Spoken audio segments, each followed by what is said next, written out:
Getting frustrated? Yes, to say the least, man. I tell you what, taking a ton of credits, and life is just kind of crazy right now, you know? Yeah. Oh, I know. Same way. You know, it's been like, wow. At some point, it'll slow down. Kind of looking forward to, though, this weekend. I'm going to try and take some time. Yeah. Just, you know, it's kind of cool. I like to take, especially on Sundays, kind of spend some time on my spiritual journey.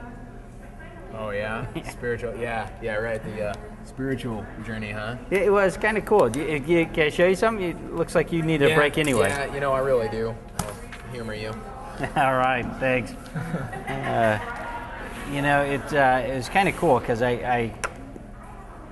someone shared this with me, and it was kind of good. You know, just like we're on an educational journey, and after school we'll go on a professional journey. Right. And then, you know, we even hope to have that relational journey. We'll meet the right person, get married, and all that fun stuff. Yeah. Well, you know, it's kind of, we have a spiritual journey as well. And you know, usually our spiritual journey kind of starts with some big question of, you know, is there a God, or what's the meaning of life? Or, you know, sometimes it'll come as a result of maybe something major happens in our life, like a death in the family or a birth.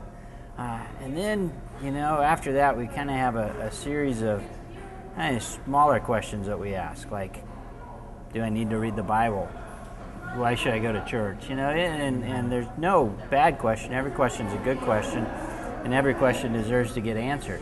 Yeah. And so we after a while, we come to a place where we've actually gotten our questions answered, and we're comfortable and we're ready to accept Christ as both our Savior and our life leader. After we ask Him to be our Savior and our life leader, the rest of our life is kind of spent in just a series of growth steps where we grow to be more like Christ, and we follow after Him. And so that's just been a really helpful picture for me to kind of look at where am I at in my life, and am I growing and maturing in my spiritual journey. How about for you? What's your spiritual journey look like? You know, my professors definitely have a lot of questions for me every day, a ton of questions actually. I can kind of relate with that right now. I think that, I mean, I bet there's a God or spiritual being, something that's bigger than me. I mean, I know there's got to be, but I'm not a Christian or anything like that. I don't relate to any religion. Yeah. So where would you put yourself if you were to put yourself on that continuum? Where would you mark your X? You want me to write it? Sure. All right, I'd probably put about right there. All right. That's a really good place to be, where you're kind of asking some questions and trying to put some meat around it. What does God look like? And that's where, for me, it's been really neat is understanding who Christ was, and the fact that this whole process of accepting Him as both a Savior and a life leader,